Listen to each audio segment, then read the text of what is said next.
გამარჯობა, მოგესალმებით, ძვირფასო მეგობრებო, იმედი რომ ყველაფერი კარგად არის, დასრულდა აღდგომის ბრწყინვალე კვირა, დღესასწაულები, კიდევ ერთხელ გილოცავთ. არ მინდა რაღაცნაირად გამოვტოვო აი ამ არაჩვეულებრივი კალმახახის სოკოს თვისებები და მისი გემოვნური თვისებები, რა თქმა უნდა და არა მარტო გემოვნური, როგორც მინერალური თვისებები.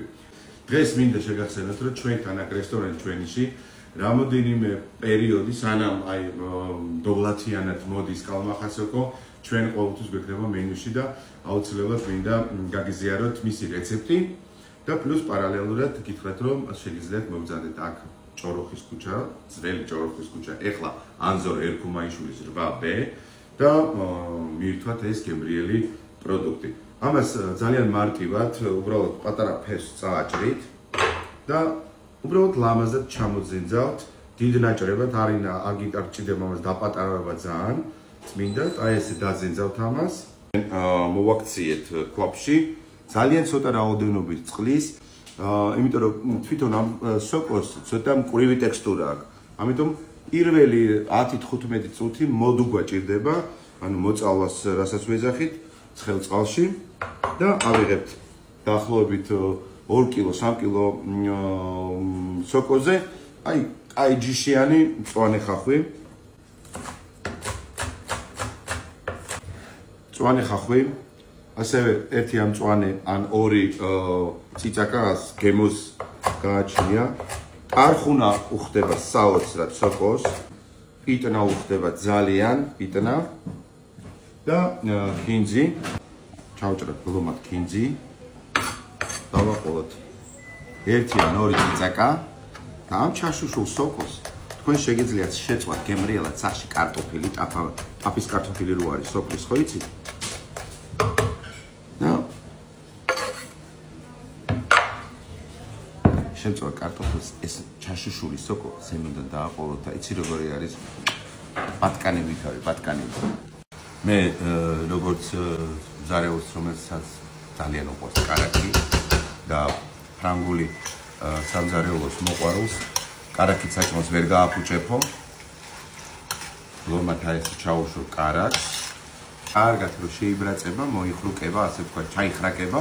დავუმატებ უკვე აი შეხედეთ რა რაოდენობა არის აი ამ მწვანეს ამაში. აღერღილი ციცაკა მაქვს.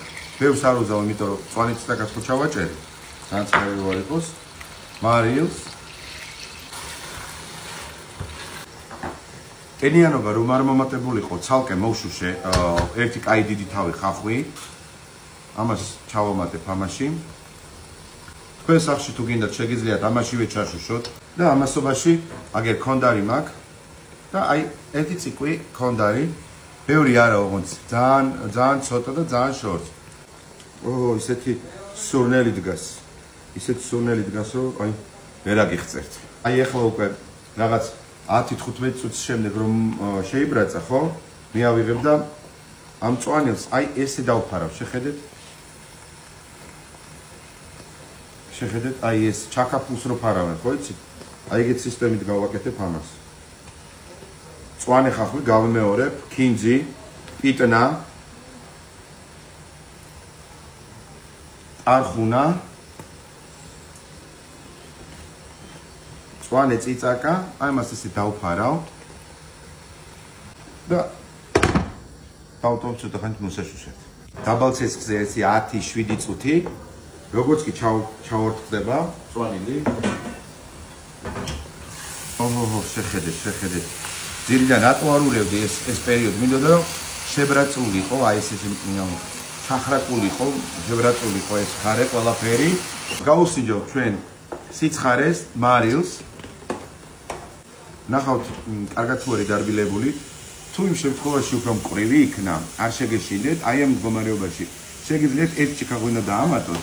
კარგად ამოადოვოთ ის ღვინო, რათა აი ეს ყურძნის ღვინის ტანინები შერჩეს და ალკოჰოლი ამოორთდეს. ამასობაში თან მოიხარშება.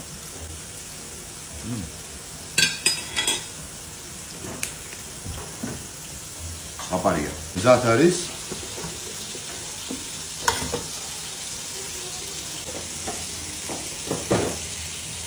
მოდი ჩვენ ისე და მე ყველაზე გემრიელი სოკოს ჩაშუშული.